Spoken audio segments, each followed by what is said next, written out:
परम सच्चिदानंद घन आनंद स्वरूप प्रेम स्वरूप ज्ञान ऐश्वर्य वैराग्य अनंत शक्ति स्वरूप जगत गुरु प्रभु श्री कृष्णचंद्र जी अर्जुन जी को निमित्त बनाकर श्रीमद् भगवत गीतामृत का पान करा करके शरणागत जो महासुख का केंद्र है प्रभु के अनुराग भरे चरणारविंद परम पद जीवन मुक्तता प्रभु उसका उपदेश कर रहे हैं। श्रवण करके मनन करने पर कोई भी श्रवण तभी सार्थक होता है जब उसका मनन हो। मनन तभी सार्थक होता है जब वो हमारी धारणा बने, हमारी निष्ठा बने। अर्जुन जी के जीवन में ये धर्म में कर्तव्य उपस्थित हुआ है। इस कर्तव्य को जब मोह दृष्टि से देख रहे हैं तो दो बातें इनको लग रहा है, भय और पाप। भय लग रहा है कि अपने ही स्वजन संबंधियों की हत्या करूं, और पाप गुरुजन हैं द्रोणाचार्य जी, कृपाचार्य जी, भीष्म पितामह जी और भी बड़े बड़े, इनको मारने से पाप होगा। बुद्धि विचलित हो रही है, शोक मग्न हो रही है। तब प्रभु उनको शोक रहित करने के लिए, जिन्होंने स्वयं इस सृष्टि को रचा है, जिन्होंने स्वयं संविधान रचा है, ऐसा करोगे तो ऐसा होगा, ऐसा करोगे तो ऐसा होगा। शास्त्र भगवान का शासन है। स्वयं श्रीमुख से प्रभु अर्जुन जी को समझा रहे हैं कि जो स्वरूप है, आत्मा है, वो अविनाशी है। उसका किसी काल में विनाश हो ही नहीं सकता। किसी शस्त्र आदि के द्वारा, किसी दैवी शक्ति आदि के द्वारा, मंत्र आदि के द्वारा उसका नाश हो ही नहीं सकता, क्योंकि वो नित्य है, सनातन है। और जो देह है, इसको बचाया नहीं जा सकता, इसका नाश निश्चित है, क्योंकि ये अनित्य है, ये विनाशी है, और ये मध्य में केवल भास रहा है। ना ये शरीर पहले था, ना ये बाद में रहेगा, बीच में केवल भास रहा है। प्रभु ने अर्जुन जी को कहा, स्वधर्ममपि चावेक्ष न विकम्पितुमर्हसि धर्म्याधियुद्धात् श्रेयो यच्छत्रियस्य न विद्यते। हे अर्जुन, अपने छात्र धर्म को देखकर तुम्हें विकंपित नहीं होना चाहिए, कर्तव्य कर्म से विचलित नहीं होना चाहिए, घबराना नहीं चाहिए, कांपना नहीं चाहिए, भयभीत नहीं होना चाहिए। तुम्हारे सामने जो कर्तव्य कर्म उपस्थित हुआ है, उसमें घबराने की जरूरत नहीं है। प्रभु कह रहे हैं, इस समय जो तुम्हारे सामने धर्म में कर्तव्य कर्म है, इससे बढ़कर के दूसरा कोई कार्य नहीं। तुम्हारा क्षत्रिय कुल में जन्म हुआ है और तुमने युद्ध की कोई चाह नहीं की है, स्वाभाविक एक कर्म उपस्थित हो गया है आके। जैसे छल से कौरवों ने द्वीत कीड़ा में विजय प्राप्त की, ये जानते थे धर्मराज युधिष्ठिर, पूरी सभा जानती थी कि ये छली और कपटी लोग हैं, शकुनी, दुशासन, दुर्योधन आदि। उन्होंने ये बात रखी कि 12 वर्ष का वनवास और 1 वर्ष का अज्ञातवास हार जाने पर। यदि आपका 12 वर्ष का वनवास पूरा हुआ और अज्ञात वर्ष में जान लिए गए तो फिर 12 वर्ष का वनवास और 1 वर्ष का अज्ञातवास। उन लोगों ने विचार किया था कि ऐसे विशाल काय, ऐसे अद्भुत धनुर्धर, ऐसे अद्भुत तेजस्वी वीरों को त्रिभुवन में कहां छुपने को मिलेगा, जहां होंगे वहां परिचय मिल जाएगा, तो ये जीवन भर वनवास ही, ये भी चल था। पर इन महावीरों को भगवान के चरणों का आश्रय था। सांगो पांग 12 वर्ष और 1 वर्ष अज्ञातवास व्यतीत किया। पर वो तो छली कपटी जन अपनी बात पर दृढ़ नहीं रहे। इतना होने पर भी उन्होंने कहा कि मैं एक सुई के अग्रभाग को भी, जैसे सुई का अग्रभाग हो, उतनी भी जमीन नहीं दूंगा, ऐसे नहीं दूंगा। पांडवों ने युद्ध की बात नहीं की, भगवान को भेजा कि आप उनसे। भगवान ने कहा चलो पूरा राज्य नहीं, 5 गांव दे दे दूंगा, सूजी अग्रे न केसवा, नहीं दूंगा। तो तुमने छल से द्वित कीड़ा में परास्त किया, सत्य नहीं था वो, छल था वहां। दूसरी बात, जो शर्त रखी थी उसका सांगोपांग धर्मात्मा पांडवों ने पालन किया। फिर भी युद्ध नहीं करना चाहते, भगवान को संधि के लिए भेज रहे हैं, फिर भी वो अपनी मूढ़ता ही, दुष्टता ही दिखा रहे हैं। तब भगवान कह रहे हैं कि स्वधर्मम पिच्चावेक्ष न विकंपित मरहसी धर्माद्धि, ये धर्म है, तुम्हारी तरफ से किसी भी तरह का अधर्म नहीं किया गया है और युद्ध का अवसर प्राप्त हुआ है। अब पीछे कदम नहीं हटाना, अब कांपने की जरूरत नहीं तुम्हें। इससे बड़ा कोई कल्याणकारी कर्म नहीं है जो स्वयं परम कर्तव्य उपस्थित हो, अब उसमें विचार करने की आवश्यकता नहीं है। चलो, विचार भी हुआ तो भगवान की शरण और शिष्यता मिली। अगर विचार में कहीं संशय हो तो शास्त्र और शास्त्र सम्मत भगवत मार्ग के अनुयायी महात्माओं से निर्णय ले लेना चाहिए। उनका निर्णय भगवान भी नहीं काट सकते। अगर वो कह दें ऐसा, बिल्कुल वैसा ही करिए, साधु ते होए न कारज हानि।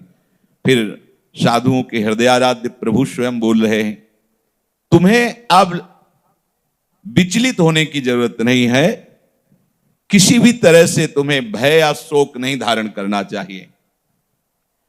यदर्च्छया चोपपन्नम स्वर्गदार द्वारम अपावृतम सुखिना क्षत्रियाः पार्थ लभन्ते युद्ध मीदृशम।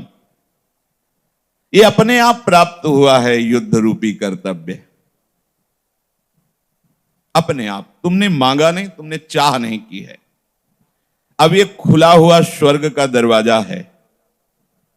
हे प्रथानंदन, तुम्हारा छात्र धर्म है, तुम बड़े भाग्यशाली हो, क्योंकि जिनको कर्तव्य कर्म करने का अवसर मिलता है और उस कर्तव्य का निर्वाह करते हैं वो सुखी हो जाते हैं। तुम्हें इस समय विचलित नहीं होना चाहिए। अथ चेत तुमिमं धर्मम संग्रामम न करिष्यसि तथा स्वधर्मम कीर्तिम च हित्वा पापमवाप्स्यसि।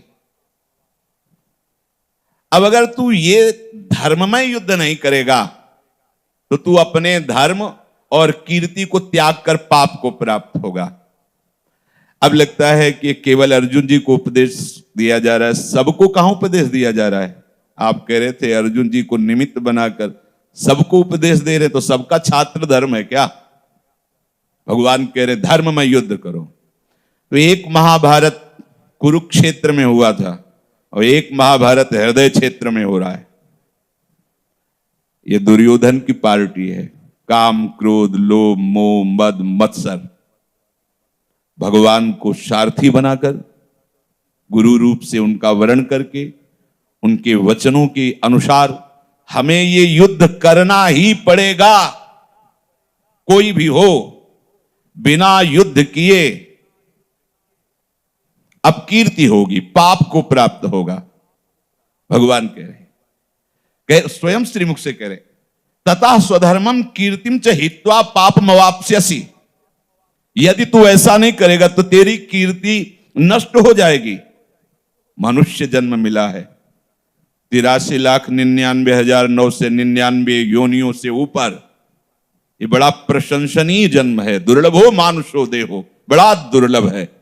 तेरी अपकीर्ति होगी, तू पाप को प्राप्त होगा यदि युद्ध नहीं करेगा, क्योंकि ये जितने सब पाप कराने वाले हैं, काम क्रोध लोभ मोह मद मत्सर, इनसे युद्ध करना ही होगा। युद्ध करने के पहले समझा दिया प्रभु ने कि तुम देह नहीं हो, तुम्हारा जो स्वरूप है वो क्या है, तुम्हारा देह क्या है। कई दिनों से ये चर्चा सुन रहे हो। ठीक इस युद्ध के लिए ज्ञान आवश्यक है। अगर इस युद्ध में आपने अपने को शरीर ही माना तो कभी विजय प्राप्त नहीं कर सकते, क्योंकि शरीराहंकार में ही काम क्रोध लोभ मोह मद मत्सर का बस चलता है। जो शरीराभिमान रहित है उनके हृदय में इन विकारों का स्फुरण ही नहीं हो सकता है। ये अहंकार में ही स्फुरित होते हैं। शरीर से आसक्ति रहित होना, संसार से आसक्त रहित होना युद्ध की पूरी तैयारी है।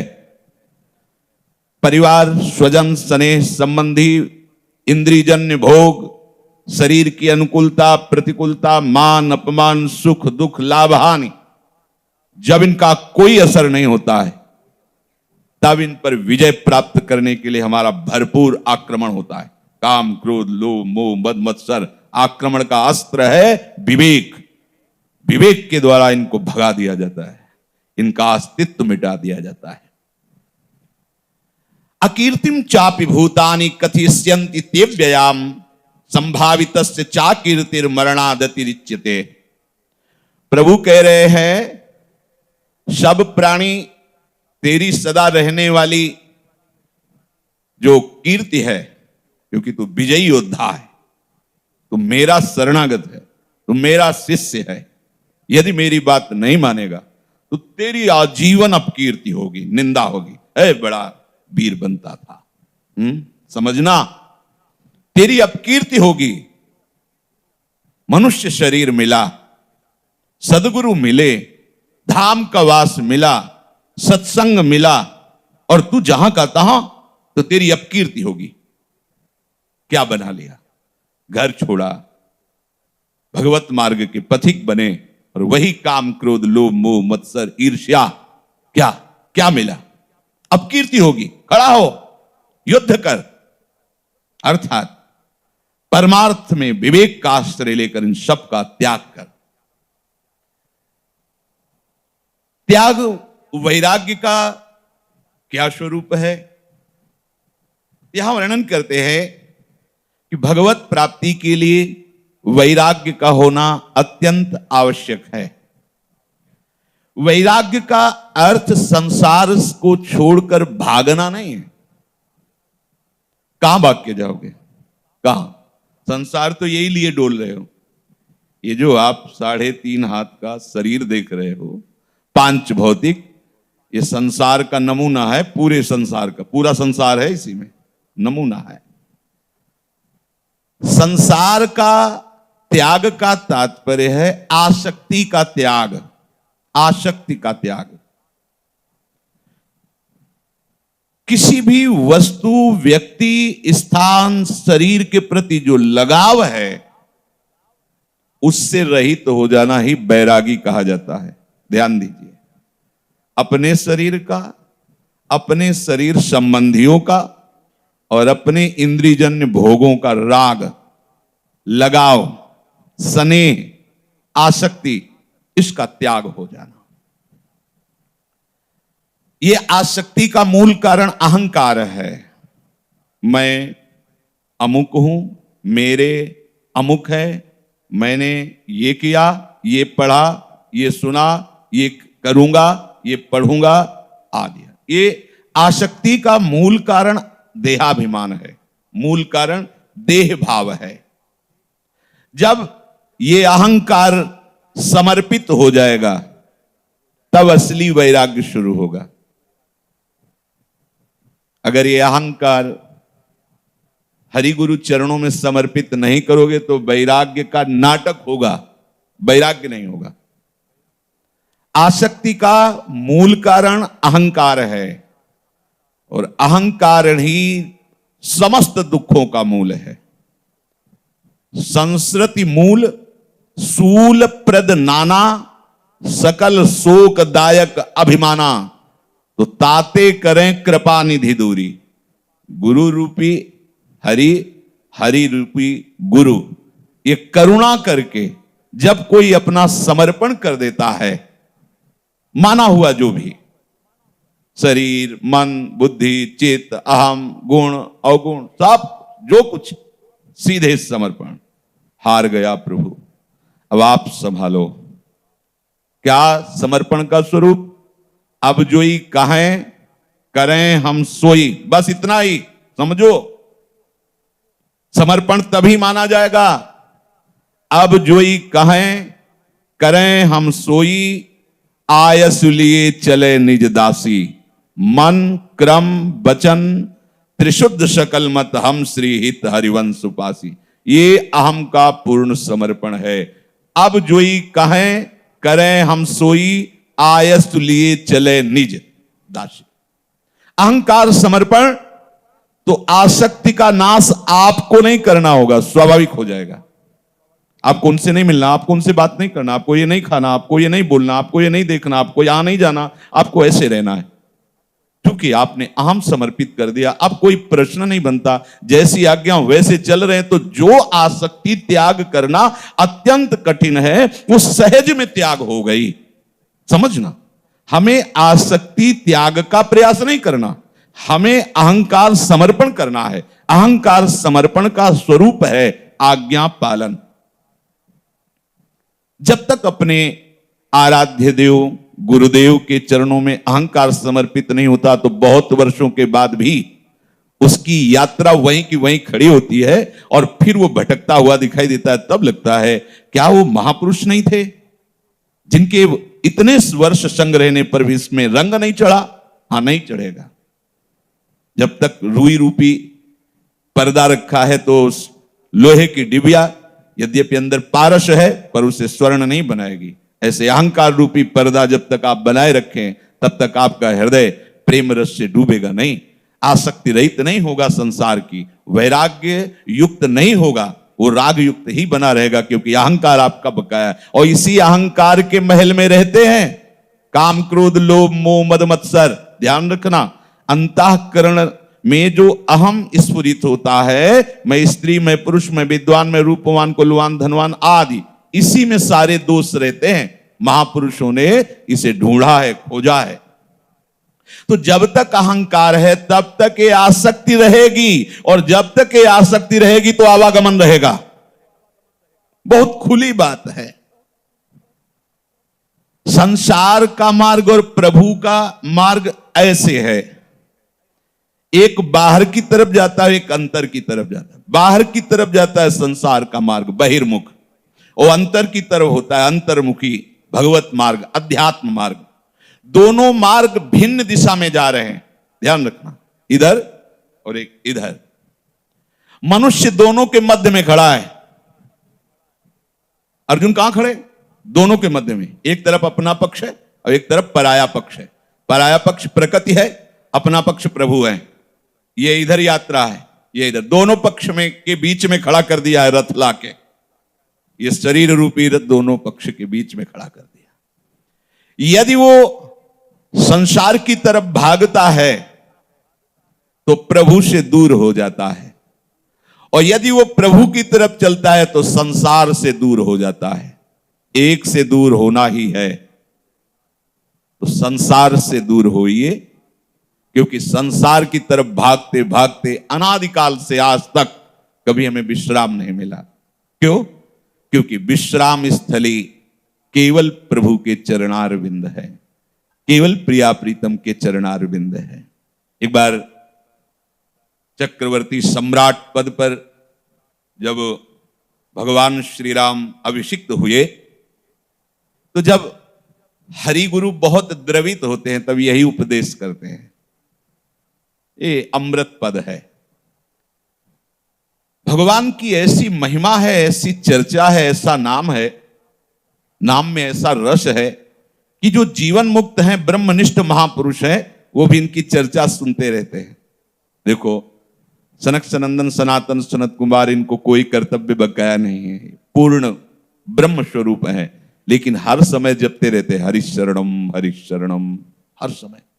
और कोई भी समय ऐसा नहीं होता जिस समय भगवत चर्चा ना हो।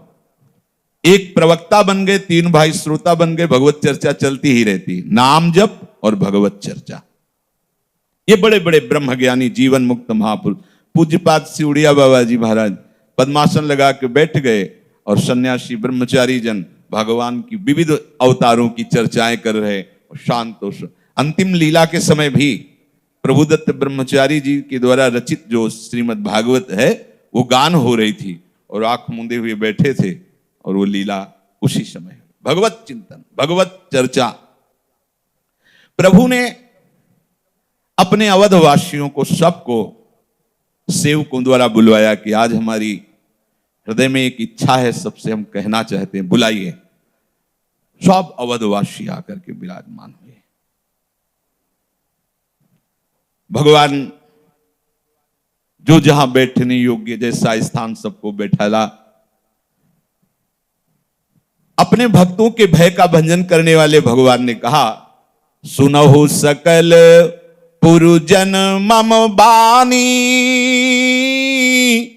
कहूं न कछु ममता उरानी, नहीं अनीति नहीं कछु प्रभुताई, सुनहु करहु जो तुम्हें ही सुहाई, सोई सेवक प्रीतम मम सोई, मम अनुशासन माने जोई, जो अनीति कछु भाषो भाई, तो मोहि बर जेहूं भय बिसराई।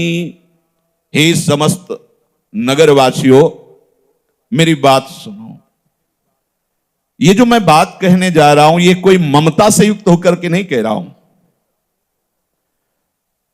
और मैं राजा हूं, जो मैं कहूंगा वो तुम्हें मानना पड़ेगा, ऐसी भी बात नहीं है। मैं ममता से युक्त होकर के नहीं कह रहा हूं, और कोई प्रभुता से युक्त होकर नहीं कह रहा हूं कि मैं चक्रवर्ती सम्राट हूं, मेरी आज्ञा का पालन करना पड़ेगा। और तीसरी बात, कोई अनीति की बात नहीं कह रहा हूं। बहुत सुंदर। प्रायः लोग अपने जनों को बुलाकर ममता जनित ही बात करते हैं, या अपने जनों को बुलाकर प्रभुता जनित ही बात करते हैं। प्रभु कह रहे हैं दोनों बातें इसमें नहीं। जो मैं बोलने जा रहा हूं इसमें ना ममता है और ना मेरी प्रभुता है, और ना मैं कोई अनीति बोल रहा हूं। सबको छूट देता हूं, संकोच भय छोड़ करके जहां आपको ऐसा लगे मैं गलत बोल रहा हूं, खड़े होकर रोक देना। यदि तुम्हें अच्छी लगे तो उसे धारण कर लेना। पहली बात मेरी है कि मेरा वही सेवक है, वही सबसे प्यारा है जो मेरी आज्ञा का पालन करे।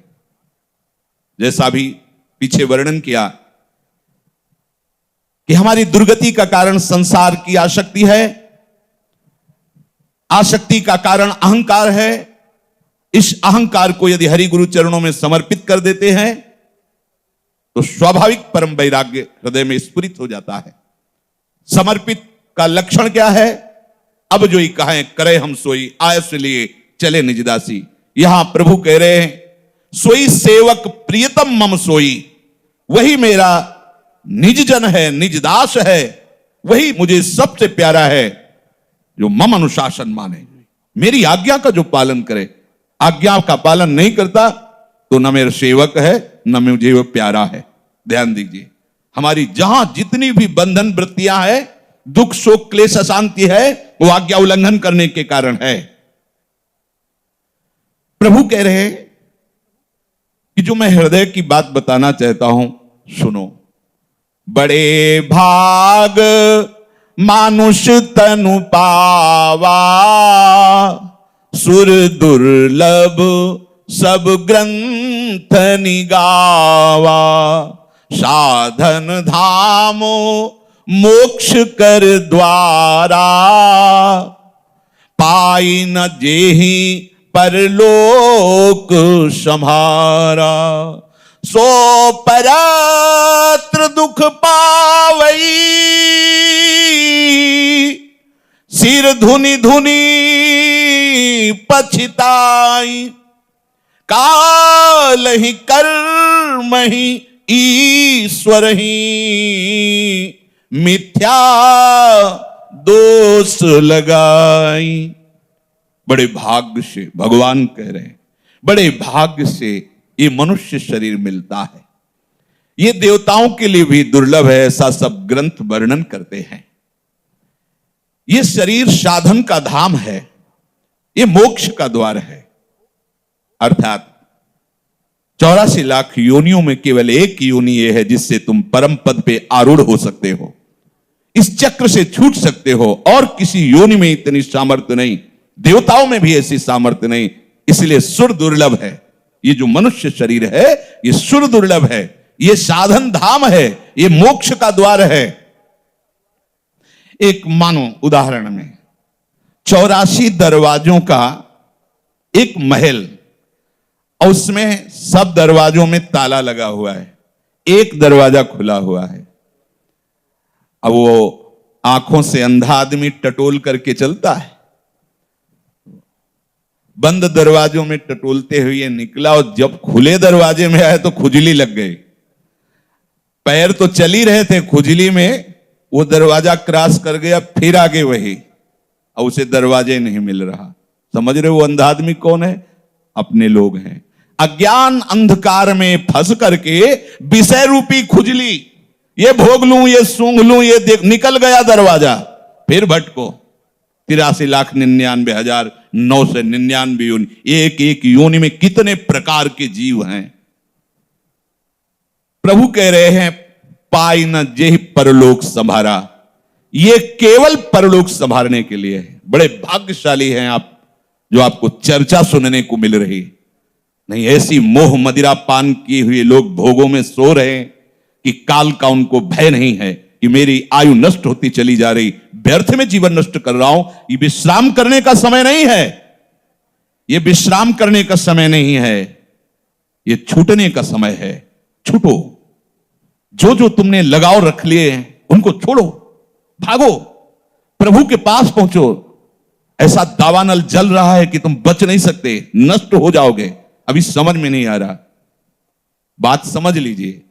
जिस शरीर को तुमने मैं मान करके भोगों में सुख बुद्धि कर ली, इसी शरीर को आने दो, दुर्गति का समय आता है। जब दिन आया है तो रात भी आएगी, फिर तुम समझ नहीं पाओगे, सह नहीं पाओगे, निकलने का रास्ता नहीं मिलेगा। इसलिए पाई न जे परलोक संभारा, अभी समय यावत स्वस्थमिदम कलेवरम यावत च दूरे जरा। जब तक शरीर तुम्हारा स्वस्थ है, कोई भयानक रोग नहीं आ जाता, मृत्यु नहीं आ जाती, तब तक उपाय कर लो भगवत प्राप्ति का। ऐसी ऊंचाई पर बैठ जाओ जहां काल भी स्पर्श न कर सके। नहीं तो सो परत्र दुख पावई, सिर धुनि धुनि पछताए, काल ही कर्म ही ईश्वर ही, मिथ्या दोष लगाए। वो परलोक में महान दुख पाता है, और जब जब यहां जन्म होता है तब तब सिर पीटता है, क्योंकि अब कर्म बंधन से बंधा हुआ वो निकलने की चाह भी नहीं कर सकता, निकलने की चाह भी नहीं। अभी तुम्हें अवसर मिल गया, भाग पड़ो। जैसे कोई बहुत बंधन से युक्त हो और कुछ मिनट के लिए बंधन छूट जाए और दरवाजा खुला हो और कोई रोकने वाला ना हो, तो सांस रोक के भाग जाओ, भाग ले। इस संसार दुखालय से तुम्हें छूटने का अवसर मिल गया, दरवाजा खुला, मोक्ष द्वार मतलब खुला दरवाजा, निकल सकते हो। साधन धाम, मोक्ष कर द्वार, भाग। शरीर राग से भाग, शरीर के संबंधियों के राग से भाग, शरीर के भोगों के राग से भागे। रोज सुन रहे हो, रोज। अगर ऐसा नहीं तो ऐसा होना पड़ेगा। हाय हाय, मन पछताई है, जीवन गया। उस समय जब जाने का समय होता है, जो हमने कर्म किए वो सब घेर लेते हैं, जिनसे प्यार किया वो सब छूट रहे। उस समय जो भयानक पीड़ा होती इस शरीर में, उससे विचलित होकर के उसी जगह टिक जाती बुद्धि जो जीवन में किया है, फौरन वो फोटो खींची, बन गया हुए। जहां जिस विषय में टिकी उसके परिणाम का क्या फल होता है, तुरंत निर्णय हो गया, इसे ये बनना होगा। अगर प्रभु में टिक गई तो प्रभु बन जाओगे, भगवत स्वरूप हो जाओगे। प्रभु स्वयं कह रहे हैं अवधवासियों से, यही तन कर फल विषय न भाई, स्वर्गो स्वल्प अंत दुखदाई, नर तनु पाई विषय मन देही, पलटी सुधाते 60 बिसले। भाई, ये जो मनुष्य शरीर तुम्हें मिला है, ये बिल्कुल विषय भोगों के लिए नहीं मिला है। ये मिला ही नहीं विषय भोगों के लिए। कोई भी शास्त्र उठा के देख लो, ये ढूंढने के लिए नहीं मिला कि इस विषय में सुख है कि नहीं। इस विषय में चुपचाप शास्त्र और सदगुरु की शरण लेकर उनका जो अनुभव है वो स्वीकार करो। खोजते खोजते लाखों जन्म व्यतीत हो जाएंगे, तुम अनुभव नहीं कर पाओगे। इसीलिए कहा, तात स्वर्ग अपवर्ग सुख धरी, तुलाए कंग तुलनताई सकल मिली। जो सुख लव सत एक क्षण के सत्संग से अनंत जन्मों की आसक्तियों के त्यागने का बल आ जाता है, यदि आप उसे स्वीकार करें तो। इस लोक की क्या, स्वर्ग आदि लोकों में भी स्वल्प सुख, सुखाभास है, नहीं सुख है। अब देखो जरा, बड़ा आश्चर्य होता है। जिन अप्सराओं के कुछ क्षण प्रकट होने पर मृत्यु लोक के ऋषि मुनि अपनी निष्ठा से विचलित होते देखे गए। कितने ऐसे ऋषियों के इतिहास में चरित्र आते हैं। उन अप्सराओं का स्वामी है देवराज इंद्र, और वो एक ऋषि की कुटिया में पधारता है और उनकी पत्नी के साथ गलत भाव। अहिल्या जी गौतम ऋषि के आश्रम में आता है और अहिल्या से गौतम ऋषि का वेश रख करके ऐसा कृत्य करता है, निंदनीय। तो क्या सुख है स्वर्ग में? जिन अप्सराओं की उपस्थिति पर ऋषि मुनियों के मन विचलित हो जाते हैं, उन अप्सराओं का वो स्वामी है। जब जहां जिसको जैसी आज्ञा करे हाथ जोड़े खड़े हैं। ऐसी एक नहीं, शास्त्रों अप्सराएं हैं जो ऋषि मुनियों के मन को आकर्षित कर ले। वो त्रिभुवनपति देवराज इंद्र वहां तृप्ति नहीं अनुभव कर रहा, मृत्यु लोक के एक महर्षि की पत्नी के साथ वेश बदलकर और ऐसा आचरण करने के लिए विवश हो रहा है। इससे पता चलता है कि वहां भी सुख नहीं। भगवान कह रहे स्वर्गो स्वल्प अंत दुखदाई, वहां भी दुख है। इसलिए ना लोक के सुख की आकांक्षा करे, ना परलोक के सुख की आकांक्षा करे। बोले जो इस मनुष्य शरीर को प्राप्त करके भोगों में, विषयों में मन देते हैं, ललचाते हैं, ये मिल जाए भोग लूं तो कृतार्थ हो जाए, बोले वो मूर्ख हैं। अमृत को त्याग करके विष पाना चाहते हैं। पलट सुधाते 60 बिसले ही। बिल्कुल नहीं, बिल्कुल ये मनुष्य शरीर भोगों के लिए नहीं मिला, ये भगवान की प्राप्ति के लिए मिला है, भगवत स्वरूप। लेकिन सब नहीं चल सकते, सब ये नहीं सुन सकते, सुन नहीं सकते, सबके कान में ये बात नहीं जाएगी। बड़े भाग पाइप सत्संगा, वहो भाग्य उदय होते हैं तब संतों के वचन कान में जाते हैं। उनसे भी ज्यादा उनके भाग्य होते हैं जो उस वचन को स्वीकार कर लेते हैं। उनसे भी ज्यादा वो महाभाग्यशाली होते हैं जो स्वीकार करके तत्क्षण यात्रा प्रारंभ कर देते हैं भगवत मार्ग की। प्रभु कह रहे हैं, ताही कबहू भल कहई न कोई, गुंजाग्रही परम मणि खोई। उसे कोई बुद्धिमान नहीं कहता जो मणि का त्याग करके गुंजा उठाने की कोशिश करे। देखो, मणिगण पुंज ब्रजपति छाड़त, हित हरिवंश कर गही कंचु। कैसे मूड है। मणिगण पुंज इंद्रनील मणि प्रभु श्री कृष्ण को छोड़ करके ये विषय रूपी कांच बटोर रहे हैं। कामधेनु का दुग्ध छोड़कर चावल की धोवन पीना चाहते हैं। आकर चारी लक्ष्य 84, जो निभ्रमत यह जीव अविनाशी। 84 लाख योनियों में अंडज, स्वेदज, जरायुज, उद्भिद 4 प्रकार से जन्म होते हैं। बराबर इन्हीं में भागता रहता है। कोई अंडा से पैदा होते हैं, कोई जैसे मिट्टी आदि से, दीमक आदि अपने जैसे गर्भपिंड आदि से प्रकट, ऐसे कोई बीज से वृक्ष आदि, ये सब जीव ही हैं। 84 लाख योनियों में भटकते भटकते, ये भटकन मिटाने का समय है। समझ जाओ, समझ जाओ, बहुत बढ़िया अवसर है। नहीं, काल कर्म स्वभाव गुण तुम्हें टिकने नहीं देगा, भागते रहोगे। प्रभु कह रहे फिरत सदा माया कर पेरा, काल कर्म स्वभाव गुण घेरा, कबहू ककरी करुणा नर देही, देत ईस बिनु हेतु सनेही, नर तल भव बारिद कहूं बेरो, सन्मुख मरुत अनुग्रह मेरो, करन धार सद्गुरु दृढ़ नावा, दुर्लभ साज सुलभ करि पावा।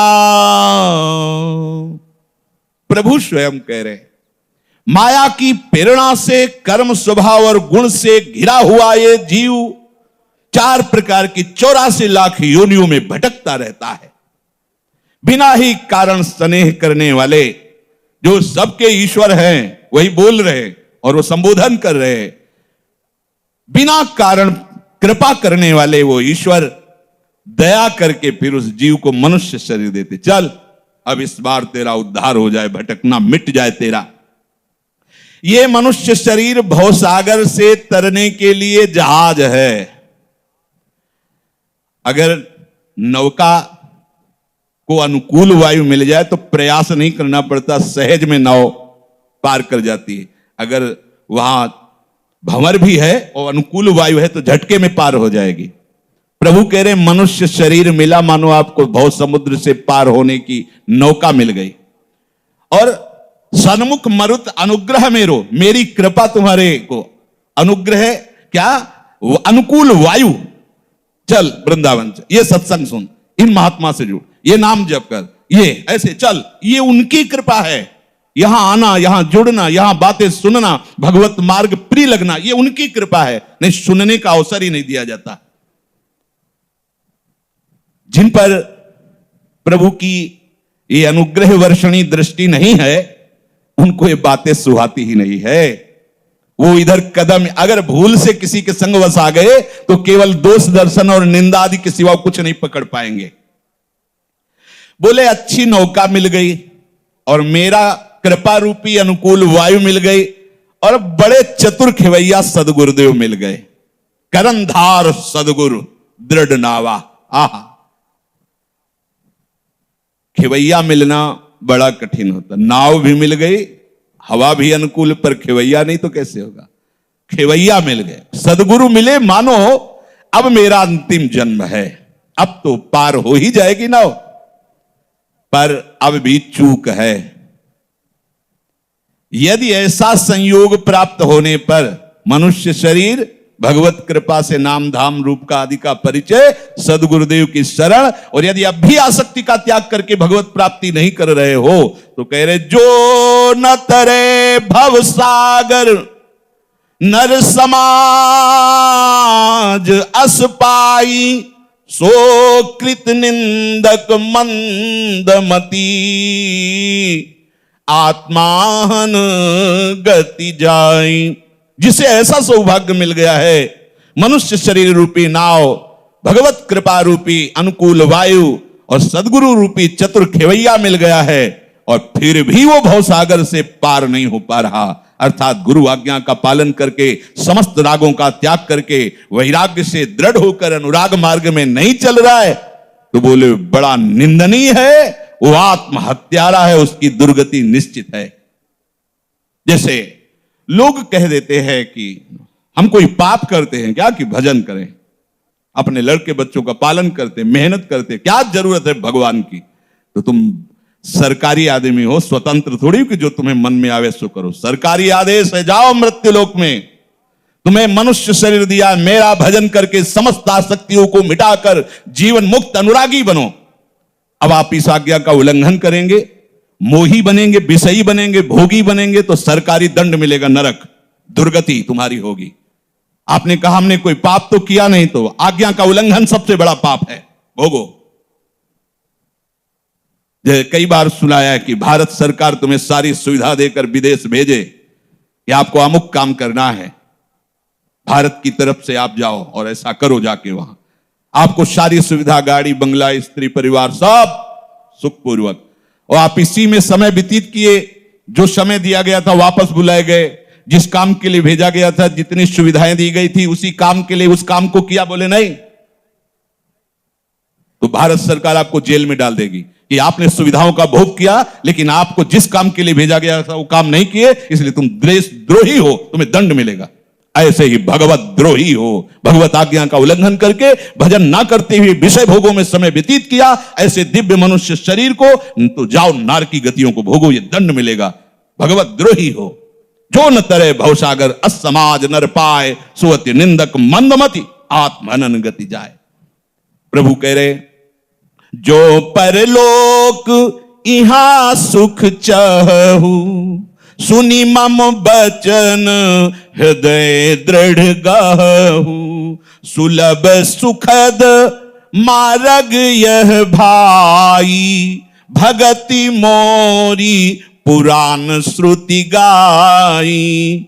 प्रभु कह रहे यदि इस लोक में भी और परलोक में सुख पाने की इच्छा रखते हो तो मेरी बात सुनो, मेरी सो, हरिवंश महाप्रभु मेरी सो भैया, ए भाई तुम्हें मेरी कसम है, कृष्ण गुण संच यही परलोक सकल सुख पावत, मेरी सो कृष्ण गुण। तुम्हें हम अपनी शपथ दिला के कहते हैं भगवत भजन करो, इस लोक और परलोक सब जगह सुख पाओगे। यहां कह रहे जो परलोक यहां सुख चाहो, यहां भी दसों दिशाएं आनंदमयी हो जाती है जो भगवत शरणागत होता है। मेरे वचन सुनो, प्रभु कह रहे मेरे वचन सुनो, अगर इस लोक और परलोक में भी सुख चाहते हो, हृदय में मेरे वचनों को दृढ़ता पूर्वक पकड़ो। एक मेरी भक्ति का मार्ग ऐसा सुलभ है, सुखदायक है, और समस्त पुराणों और वेदों ने भी गाया है। वेदांत का अद्भुत दर्शन कराने वाले आद्य गुरु भगवान शंकराचार्य जी ने भी कहा स्वरूपानुसंधान भक्ति रेव गरीयसी। बोले आत्म सुख में सबसे श्रेष्ठ उपाय है भक्ति, स्वरूपानुसंधानम भक्ति रेव गरीयसी, भक्ति सबसे श्रेष्ठ। कहीं ऐसा नहीं जहां भक्ति की महिमा का गान न किया गया हो। स्वयं प्रभु कह रहे मेरी भक्ति सुलभ है, सुखदायक है, और यह किसी के अधीन नहीं है। भक्ति स्वतंत्र सकल सुख खानी, बिनु सत्संग ना पावई प्राणी। पुण्य पुंज बिनु मिलहि न संता, सत्संगति संस्कृति कर अंता। भक्ति स्वतंत्र है, किसी साधन के अधीन नहीं है, इसीलिए सर्वेषु साधन वरेषु चिरम निराशा। परंतु ये बिना संतों के संग के प्राप्त नहीं होते। स्वयं भगवान के बिनु सत्संग न पावई प्राणी, अगर संतों का संग नहीं मिला तो भक्ति का रंग चढ़ने में आने वाला नहीं, और बिना सुकृतों के समूह के संत दर्शन नहीं होते। पुण्य पुंज बिन मिले ही न संता, और यदि संत मिल गए तो संत का ऐसा महामहिम प्रभाव है कि संस्कृति कर अंता, अब तुम्हारे आवागमन चक्र का निश्चित नाश हो जाएगा। भगवान कह रहे हैं मैं जिस भक्ति की बात कह रहा हूं उसमें कोई विशेष प्रयास की बात नहीं है। कहु भगति पथ कवन प्रयासा, जोग नमक जप तप उपवासा। सरल स्वभाव न मन कुटिलाई, जथा लाभ संतोष सदाई। कहो भाई भक्ति मार्ग में क्या तुम्हें कठिनता लगती है? भगवान कह रहे क्या कठिनता है, क्या श्रम है? मैं ये तो नहीं कह रहा कि आप अष्टांग योग, आसन प्राणायाम प्रत्याहार ध्यान धारणा समाधि यम नियम ऐसा तो नहीं कह रहा, भक्ति की बात कर रहा हूं। इसमें योग की भी आवश्यकता नहीं, अष्टांग योग। इसमें बड़े बड़े यज्ञों की बात नहीं कर रहा हूं कि अविश्यान इतना रुपया इतना पैसा हो तब ऐसी यज्ञ होगी, इसकी भी जरूरत। इस मंत्र का ऐसे जप अनुष्ठान करो, ऐसा भी भक्ति में विधान नहीं किया। कठोर तपस्या का ऐसा भी आदेश नहीं किया। हां, यहां जो आवश्यकता है उसको समझो। मन में कपट न रखो, सरल स्वभाव न मन कुटिलाई। सरल स्वभाव वाले बनो, जो वाणी में वही हृदय में, वही आचरण में, जो हृदय में वही वाणी में, वही आचरण में। यह है सरल स्वभाव। हृदय में कुछ, वाणी में कुछ, आचरण में कुछ, इसे कपटी कहते हैं, कपटी। सरल क्या? जो हृदय में वही वाणी में वही आचरण में, तीनों में अंतर नहीं। जो हृदय में चल रहा है वही वाणी में बोल रहे, वही आचरण में है। आचरण कुछ और, मन कुछ और, वाणी कुछ और, यही कपटी पुरुष का लक्षण। और प्रभु कहते मोहि कपट छल छिद्र न भावा। भक्ति में कपट बहुत बाधक है। सरल स्वभाव न मन कुटिलाई। प्रभु कह रहे भक्ति में स्वभाव सरल चाहिए। सरलता का स्वरूप मन, वचन और चेष्टा एक, जो मन में वही वचन में वही चेष्टा में। और दूसरी बात, जैसे प्रभु रख रहे हैं वैसे संतोष धारण करो। जैसे प्रभु, यथा लाभ संतोष सदा, काहू सो कछु न चाहोगो। यहां कह रहे हैं यथा लाभ संतोष सदाई। जैसी परिस्थिति तुम्हारी है, प्रभु तुम्हारे योग्य रचकर भेजा, निकलो उससे। उससे न राग करो न द्वेष करो, वो तुम्हें उठाने के लिए परिस्थिति रची गई है प्रभु के द्वारा। यथा लाभ, जैसे प्रभु ने आपकी व्यवस्था की, ठीक आपके लायक है, आप उसमें न राग करो और न द्वेष करो, निकलो, उससे ऊपर निकलो। एक बात कही कि सरलता होनी चाहिए, कपट नहीं। दूसरी बात कही कि जैसी परिस्थिति हो उसमें संतोष धारण करो। जोई जोई प्यारो करे सोई मोई भावे। अब तीसरी बात और जोर की कह रहे हैं प्रभु, ये भक्ति के लिए अति अनिवार्य बातें कही। कह रहे हैं मेरी भक्ति में जोग नमक जप तप उपवासा, लेकिन इसकी जरूरत है। सरल स्वभाव न मन कुटिलाई, यथा लाभ संतोष सदाई। ये जो बात कह रहे हैं सब बातों की एक बात है। कह रहे मोर दास कहाई नर आसा, करई तो कहू कहां विश्वासा। बहुत कहाऊं का कथा बढ़ाई, यही आचरण बश्य में भाई। मेरा दास कहलाकर किसी मनुष्य की आस करे तो बोलो ये क्या मेरी भक्ति है, क्या मेरा विश्वास है, क्या ये मेरा दासत्व है? मोर दास कहाई नर आसा, करई तो कहू कहां विश्वासा। मेरा दास कर, अरे अनंत शक्तियों के स्वामी प्रभु, किसी की तरफ आंख उठा के भी नहीं देख रहा कि ये कभी हमारे काम में आ जाएगा, ये कभी अवसर आने पर हमारा सहयोग करेगा। धिक्कार है ऐसी दासता को जो प्रिया प्रीतम के चरणारविंद का आश्रय लेकर किसी और की तरफ देखना पड़े। ये आंखें फूट जाएं जो किसी और की तरफ देखे, ये कान फूट जाएं जो किसी और की बात पर विश्वास करके सुने उसे। नहीं, हमें प्रिया प्रीतम की बात, प्रभु की, हरि गुरु की बात, बस श्रवण फुटो जो अन सुनो श्री राधा जस भय।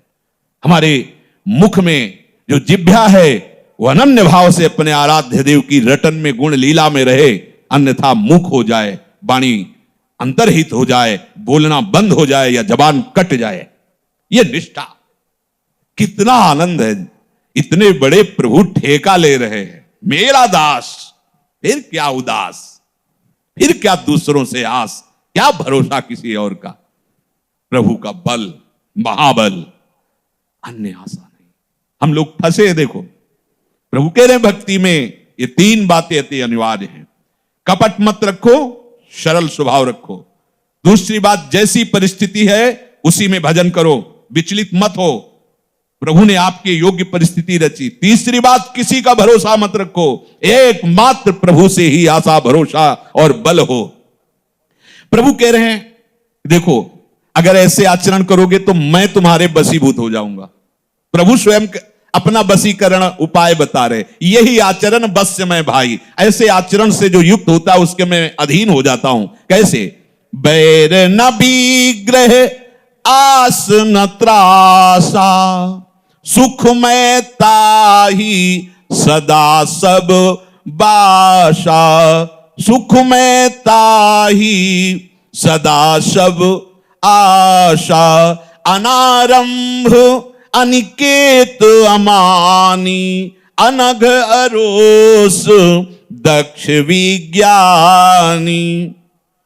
जो मेरा भक्त होता है वो पहली बात किसी से दुश्मनी नहीं ठानता, अजात शत्रु ते सदा, हरिवंश नाम लीन जे, ये बात पकड़िए।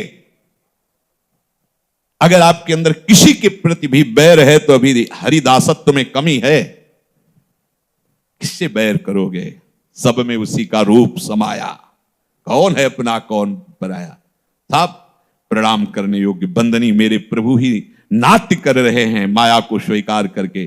किसी को गाली नहीं देना, क्योंकि वो गाली सीधे प्रभु के पास जाएगी। उन्हीं को हम जान नहीं पा रहे, वही है। किसी से वैर नहीं और किसी से विग्रह नहीं। विग्रह माने लड़ाई झगड़ा। कुछ लोग प्रगट में लड़ाई झगड़ा नहीं करते, लेकिन लड़ाई झगड़ा कराते रहते हैं। तुम सुना? बोले क्या? कहना नहीं किसी, वो ऐसा तुम्हारे प्रति कह रहा था। अब उसके जो भाव अभिव्यक्तियां हुई उसके पास पहुंचा। तुम जानते ना वो ऐसा ऐसा कह रहे थे, किसी दिन पक्का ऐसा हो जाएगा। किसी दिन क्या, आज ही शाम के हम, और वो चुप दूर खड़े देख रहे हैं। कुछ ऐसे मजेदार स्वभाव वाले होते कि दोनों को लड़ा के ऐसे भी भगवान की भक्ति नहीं कर पाते। चुगलखोर, ये भगवान की भक्ति। बच्चों ये सब है हम में, ये सब चीजें हम में हैं, इसलिए सावधान। हरिदासत्व में एक कलंक है, किसी का आश्रय लेना, किसी से वैर करना, किसी की लड़ाई झगड़ा कराना या लड़ाई झगड़ा करना। हम क्यों लड़ाई झगड़ा करें? अगर तुम गाली देते हो, अपमान करते हो, मारते हो, तो हम कोई अनाथ थोड़ी है। हमारे स्वामी वो देख लेंगे तुम्हें, और वो जब देख लेंगे निहाल हो जाओगे, तुम निहाल हो जाओगे। वो निहाल कर देते पक्का।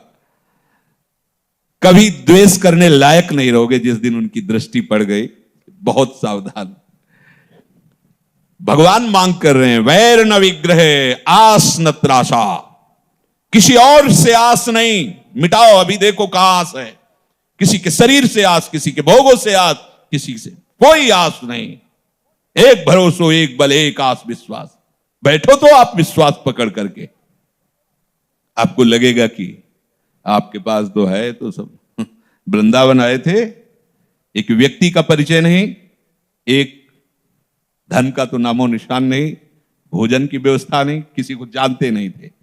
ये किसकी व्यवस्था है? महारानी की व्यवस्था। मेरी व्यवस्था है क्या? नहीं, महारानी की। आप भी आश्रित होकर देखिए, उनको भेष से थोड़ी मतलब होता है, उनको तो अपनेपन से मतलब होता है। आपने बहुतों को अपना बना रखा है, महारानी जो देख रही अंदर से। और जिस दिन ऐसा आएगा कि गोरे चरणारविंद के सिवा कुछ नहीं, तो श्री राधा किंकरी नाम लुटा थी, चरण यो अद्भुता सिद्धि कोटि, करोड़ों अद्भुत सिद्धियां हाथ जोड़े खड़ी रहती। ये किसी की चापलूसी या चालबाजी से थोड़ी सुविधाएं, ये महारानी की कृपा कोर से सब है। और उस कृपा कोर के आप भी अधिकारी हैं, पर शर्त है, मोरदास कहाई नरासा, अन्य की आशा नहीं, अन्य आशा नहीं। प्रभु कह रहे उसके लिए सभी दिशाएं सुखमयी होती हो, जहां भी वास करेगा आनंद ही आनंद रहेगा। किसको? किसी से बैर नहीं, किसी से झगड़ा नहीं, किसी से आस नहीं, किसी से भय नहीं। क्यों भय किसी से? इतना बड़ा मालिक मेरे साथ है, मुझे कोई छू सकता है? हाँ, उसको पिटवाना है तो कोई बचा सकता है? नहीं बचा पाएगा। उसको नहीं पिटवाना तो कोई पीट सकता है? नहीं। आग में फेंका गया, जहर खवाया गया, सांपों के बीच में कृत्या उत्पन्न की गई, क्या क्या नहीं किया गया। एक रोम झुलसा क्या प्रहलाद का? तो प्रभु केवल प्रहलाद जी के ही हैं क्या? नहीं, प्रभु यहां कह रहे हैं यही आचरण बस समय भाई, ऐसे आचरण करो मैं तुम्हारे अधीन हो जाऊंगा। प्रभु कह रहे हैं अनारंभ, ये महान भक्त का लक्षण है, ये सिद्ध भक्त का लक्षण है। उसके द्वारा संकल्पित कोई कार्य नहीं होते कि ऐसा करो, परसों ऐसा कर लिया जाए, ऐसा नहीं होगा। चलो अभी चलते, परिक्रमा लगत, हाँ चलो, इस पूर्णा हुई, चले, ऐसा कर लो, ये गान करो, हाँ अभी ऐसा किया जाएगा, ये संकल्प करते नहीं। अनारंभ, अचानक भगवत प्रेरणा से हो रहा, उसका कोई संकल्प नहीं, कोई कामना नहीं, कोई फल की इच्छा नहीं कि ये करने से ये फल मिलता है, चलो ये किया जाए, ऐसा नहीं है, स्वाभाविक है। अनारंभ, अनिकेत, जहां वो रह रहा है वो अपना घर नहीं है, उसे अनिकेत कहते। ये मेरा घर है, तो ये आपने उसकी आसक्ति स्वीकार की, अहंकार स्वीकार किया कि मेरा है। नहीं, ये क्या है? राधा केली कुंज है, श्री किशोरी जी का सारा वैभव है। आप कौन हैं? उनके चरण सेवक, उनके चरणों में रहने वाले। तो सेवक कहां रहता है? स्वामी के समीप। स्वामी कहां है? महल में। सेवक कहां है? महल में। सेवक स्वामिनी के चरणों पे विश्राम करता है। श्री राधा दुख चरण निवास। हमारे निकेत क्या है? स्वामिनी के चरणारविंद, वही अनिकेत है। घर की ममता आसक्ति युक्त वो अनिकेत नहीं है। भगवान कहते मेरा भक्त अनिकेत होता है, अर्थात घर में उसकी आसक्ति ममता नहीं होती है। अमानी, वो कभी किसी से मान नहीं चाहता। बहुत कड़ुआ है मान। अपमान कड़ुआ लगता है किसको? अभी जो इस मार्ग में नहीं चढ़ा है। फिर अपमान कैसा लगता है? मीठा लगता है। और मान कैसा लगता है? अपमान जैसा कड़ुआ लगता है। जैसे संसारी पुरुष को अपमान कड़ुआ लगता है, ऐसे ही भागवतिक पुरुष को मान कड़ुआ लगता है। अपमान नीचा अपमानम सुधा। हाँ ठीक है, अच्छा है, अच्छा है। और वो अनग, उससे कभी कोई पाप नहीं होता जो भगवान का भक्त होता है। क्योंकि पापाचरण होते हैं शरीराभिमान से।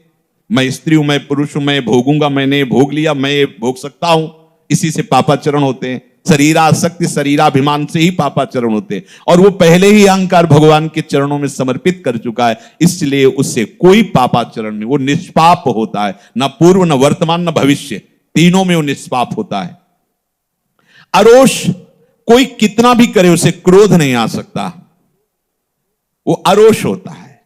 और दक्ष बड़ा निपुण होता है अपने मार्ग में, कैसे भजन बचाना है, कैसे भजन बढ़ाना है, कैसे भजन पचाना है, वो इस बात में बड़ा चतुर होता है। रामई भजेति चतुर नर। और विज्ञानी केवल कोरी बातें ही नहीं होती परमार्थ की, उसका अनुभव किए होता है। खास बात, अगर अनुभव नहीं है तो सब बातें हैं, बातों से क्या, बातों से क्या अनुभव होने वाला? अनुभव जब तक उन बातों का, तभी प्रारंभ में ही कहा था श्रवण मनन फिर धारण निष्ठा। अगर ये तीनों हैं तो परमार्थ के पथिक। केवल श्रवण किया और मनन किया, धारणा नहीं उतारी तो तुम दूसरों को सुना सकते हो। धारणा आ गई तो दूसरे तुम्हें देख के परमार्थ के पथिक बन जाएंगे, ऐसे परमाणु आ जाएंगे। प्रभु कह रहे हैं कि जो ऐसे आचरण से चलता है कि सदैव साधु संग प्रिय लगे, अगर संग करे तो प्रीति सदा सज्जन संसर्गा, तृणसम विषय स्वर्ग अपवर्गा। संसार के भोग की क्या बात, देवराज इंद्र को जो भोग सुविधा मिली उसकी भी इच्छा नहीं रहती और मोक्ष की भी इच्छा नहीं रहती। वो भक्ति पक्ष में डूबा रहता है, हठ पूर्वक भक्ति पक्ष में, भगवत आराधना में। पर वो कभी दुष्टता नहीं करता कि दूसरों की निंदा करे, दूसरे वैष्णवों की निंदा करे, दूसरे संप्रदायों की चर्चा निंदा करे। ऐसा नहीं होता भगवान का भक्त। अगर ऐसा है तो अभी वो सही मार्ग में नहीं। किसी की भी निंदा नहीं, सब में प्रभु समाये हैं। हम जिसकी निंदा कर, हम सोचते हैं कि हम अपने आचार्य की बड़ाई करके दूसरे की निंदा करेंगे तो हमारे आचार्य हमारे को माला पहना देंगे, बस या बस हमारा यश। अरे पागल, जो यहां बैठा हुआ वहीं बैठा हुआ, सब जगह वही बैठा है, दूसरा कोई है नहीं। अगर इधर आप चंदन लगाते, उधर गाली देते तो वो गाली इधर ही तो आएगी। क्या तेरी आराधना हो रही है? दुष्ट तर्क शब्द दूरी बहाई, अपने हृदय की दुष्टता, तर्क आदि कुतर्क आदि को दूर बहा करके जो मम गुण ग्राम नाम रत गत ममता मद मोह ताकर सुख सोई जानई परानंद संदोह। प्रभु कह रहे हैं भयाद्रणादुपरतम मंस्यन्ते त्वां महारथाः येषां च त्वं बहुमतो भूत्वा यास्यसि लाघवम्। हे पार्थ, ये जो बड़े बड़े महारथी लोग हैं, ये जब देखेंगे तेरी इस स्थिति को कि तू अपने कर्तव्य कर्म से विलग हो रहा है, तो ये समझेंगे कि तू भयभीत हो गया है, इसीलिए तू अपने कर्तव्य कर्म से हट रहा है। जिनकी धारणा में अभी तक तू महावीर रहा है कि अर्जुन महावीर है, बड़ा प्रशंसनीय योद्धा है, उनकी दृष्टि में तू लाघवता को प्राप्त हो जाएगा, वो तुम्हारी निंदा करेंगे। भाव ये है, भगवत कृपा से हमें भगवत मार्ग मिला है। अब हमारा परम कर्तव्य है हमें शरीर रहते हुए शरीर से मुक्त हो जाना, तभी प्रेम होता है प्रभु से। अगर देहदार सुत आदि में हमारा अनुराग है तो प्रभु से अनुराग किस मन से करेंगे, किस बुद्धि से करेंगे। ये भगवत मार्ग केवल संत सद्गुरु वाक्य पर ही है। अगर इन वाक्यों का श्रवणेन्द्रिय के द्वारा पान नहीं हुआ तो उसकी मति गति ये सुधर ही नहीं सकती। मति सुधरे तो गति सुधर जाए, और मति दुर्मति में स्थित है। शरीर सुख, शरीर संबंधी सुख, बस ये ऐसा जाल फैला हुआ है।